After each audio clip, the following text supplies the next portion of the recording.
बिस्मिल्लाहिर्रहमानिर्रहीम। अस्सलाम वालेकुम viewers, welcome to my channel. आज मैं आप लोगों के साथ शेयर करने जा रही हूँ बहुत ही क्रिस्पी और क्रंची किस्म के पकोड़े। तो यकीन जाने ये इतने मज़े के बनते हैं कि खाने वाला अपना हाथ नहीं रोक सकेगा। तो आपसे रिक्वेस्ट है कि अगर अभी तक आपने इसको ट्राई नहीं किया तो आप लाजमी से कीजिएगा और वीडियो को पूरा वॉच कीजिएगा। तो व्यूअर्स, इसके लिए सबसे पहले पालक ली है मैंने 1 गड्डी के करीब। अच्छी तरह से इसको मैंने धो लिया और काट लिया। काटने के बाद दोबारा से इसको धो लिया और इसका सारा पानी जो था वो ड्रेन कर दिया।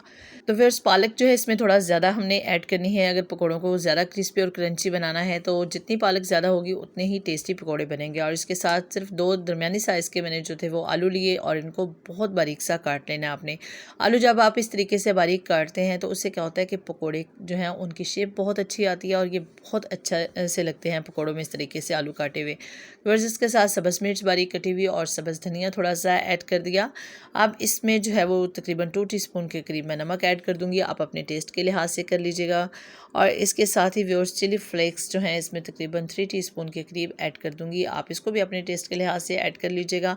पकौड़ों में जो है वो कुटी हुई लाल मिर्च बहुत अच्छी लगती है, तो आप कोशिश किया करें कि जब आप पकौड़े बनाएं तो उनमें कुटी हुई लाल मिर्च का ही इस्तेमाल करें।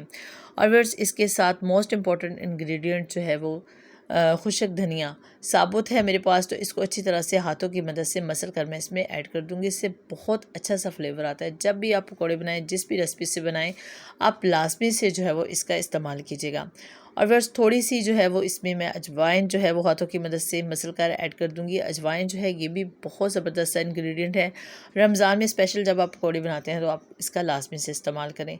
अब इसमें जो है वो बेसन ऐड करना है, लेकिन एकदम से बहुत ज़्यादा बेसन आपने इसमें ऐड नहीं कर देना। थोड़ा थोड़ा सा करके आप इसमें ऐड करेंगे ताकि जो है वो बेसन की मिकदार ज़्यादा ना हो। अक्सर लोग पकौड़ों में बहुत ज़्यादा बेसन डाल देते हैं जिसकी वजह से वो क्रिस्पी और क्रंची नहीं बनते और उनका इतना अच्छा टेस्ट नहीं आता। जितना बेसन कम होगा और बाकी पालक और जो आलू हैं ये थोड़े ज़्यादा होंगे तो इससे बहुत अच्छे से पकौड़े बनेंगे। उनकी लुक भी अच्छी होगी और उनका टेस्ट भी ज़बरदस्त होगा। तो इस तरह से मैंने ग्रेजुअली जो है वो बेसन को ऐड कर दिया।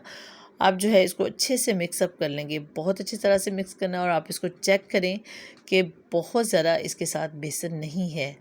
इसकी यही क्वालिटी है कि जब आप बेसन कम इस्तेमाल करते हैं तो आपके पकोड़े ज़्यादा क्रिस्पी और क्रंची बनते हैं, और जो लोग बेसन का ज़्यादा इस्तेमाल करते हैं उनके पकोड़े बिल्कुल भी अच्छे नहीं बनते। तो व्यूअर्स, अब जो है वो एक कढ़ाई में ऑयल को मैंने गर्म होने के लिए रख दिया था। ऑयल देखिए बहुत अच्छे से गर्म हो चुका है। इसको थोड़ा सा आप डिप करके इसमें जो है वो बैटर चेक कर सकते हैं। अब इसमें जो है वो चम्मच की मदद से मैं पकोड़े ऐड कर दूंगी। आप चाहें तो हाथों की मदद से भी ऐड कर सकते हैं। तो व्यूअर्स, ये जो पकोड़ों की रेसिपी है ये बच्चों की फेवरेट होने वाली है। बगैर प्याज के बहुत ज़बरदस्त पकोड़े बनते हैं। और व्यूअर्स देखिएगा, इसका टेस्ट जो है वो बाकी रेसिपी से बहुत अच्छा होगा। तो आपने अगर अभी तक इस रेसिपी को कभी ट्राई नहीं किया तो आप आज ही इफ्तारी में जो है वो इसको ट्राई कीजिएगा। बहुत ज़बरदस्त से पकौड़े आपको खाने को मिलेंगे।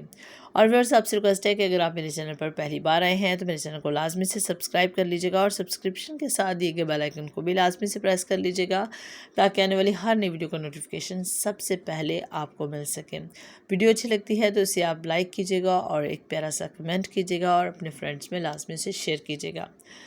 तो बस अब इसमें बाकी के जो हैं पकौड़े वो भी ऐड करते जाएंगे और उनको भी इसी तरीके से जो है वो निकाल देंगे। पकौड़े डालने के बाद 1 से 2 दफ़ा आप इसको पलटा करें और एकदम से जो है वो इसको नहीं पलटना।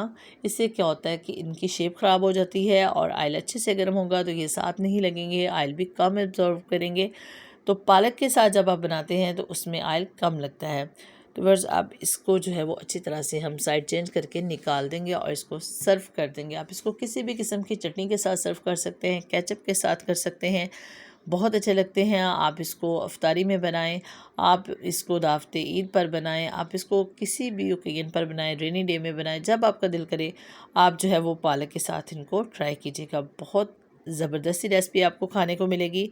तो व्यूअर्स, ये थी आज की छोटी सी लेकिन बहुत ही क्रिस्पी और क्रंची से पकौड़ों की बहुत ही मज़ेदार सी रेसिपी। बहुत कम इंग्रेडिएंट से तैयार हुई है, तो आपसे रिक्वेस्ट है कि इसको लाजमी से ट्राई कीजिएगा। अपनी दुआ में याद रखिएगा, अपना बहुत सारा ख्याल रखिएगा। इंशाल्लाह नेक्स्ट फिर किसी नई रेसिपी में आपसे मुलाकात होगी। तब तक के लिए अल्लाह हाफिज़।